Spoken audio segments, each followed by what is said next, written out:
There is a deep connection between Marilyn Monroe and me.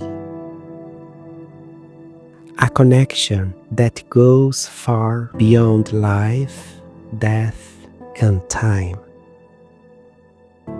Some say that destiny writes stories we cannot erase.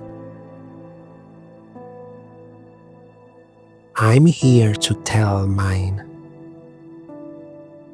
Ours. A week before she died, Marilyn Monroe confided her story to a friend.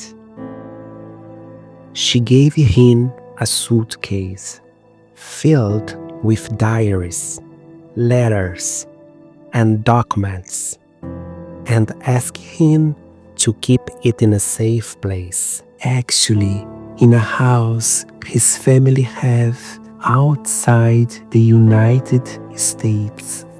As soon as she settled in New York City, she would come and get it. This suitcase was found last year. It had been waiting for over 6 decades, wrapped in a plastic and foil. And how do I know this? How did I get to this suitcase?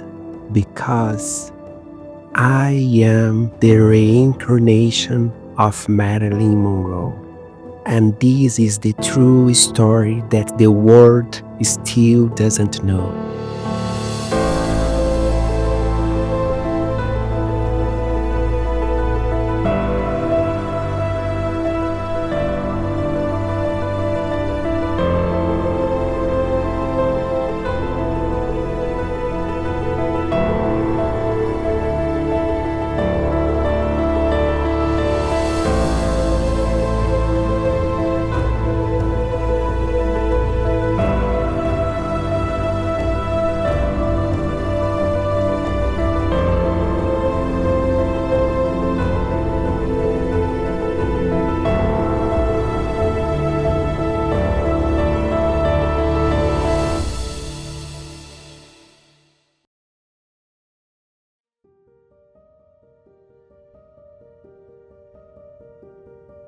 I was born in Brazil.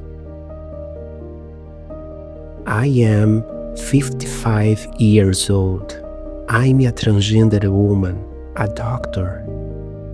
And from the age of 4, when someone asked my name, I would say, "My name is Jean. I was a girl somewhere else."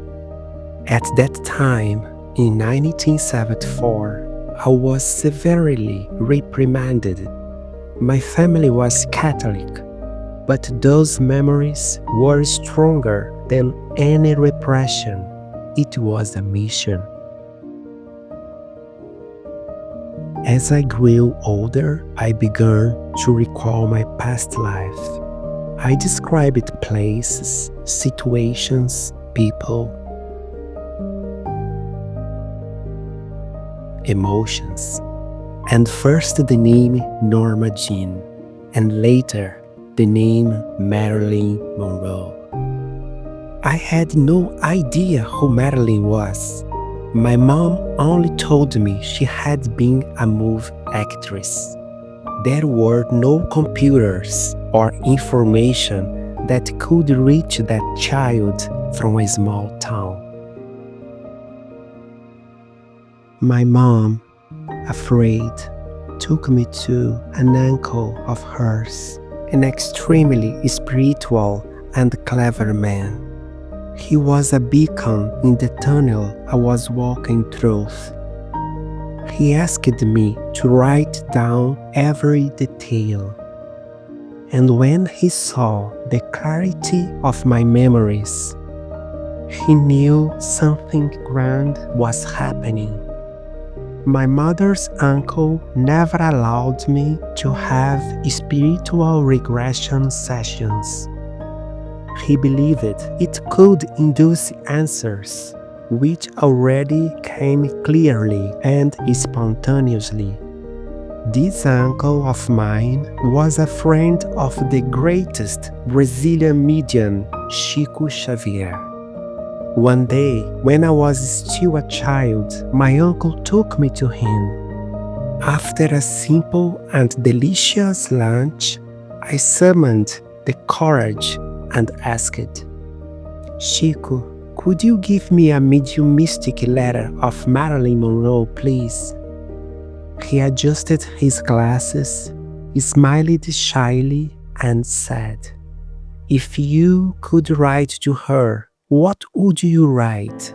Not really understanding, I wrote just 2 words: "Be happy."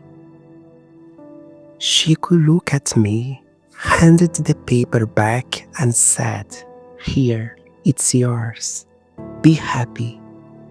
It wasn't clear to me, so I asked directly, "Am I the reincarnation of Marilyn Monroe?" And then he said yes, and all the memories would help me and many others in this new opportunity for incarnation. At that moment, everything began to make more sense. I was, in fact, the reincarnation of Marilyn Monroe. But he warned me I could only reveal myself to the world after I turned 40 years old. I was only 11. I only understood the full extent of this much later. Life went on, the memories continued. I wrote them down, and I had no desire to read anything about that actress. The little I heard didn't feel true. Today, after decades of silence, the time has come. Not for revenge, but for justice for her name. Not just to tell what I experienced, but for everyone to know the real Marilyn. In my book, which will be released soon, I will reveal previously unpublished details, including the day and time of her death. But don't worry, I will record videos, answer questions, and introduce myself to you when I'm ready. This is just the beginning. Reincarnation is real, and I'm here to prove it. This is episode 1 of my story. In the next episode, on October 12th, and throughout the episodes, I will reveal a little more about my memories as Marilyn Monroe, untold conflicts, and the secrets that changed the course of history. I need you, you who never abandoned me. Thank you so much from the bottom of my heart. I see you soon.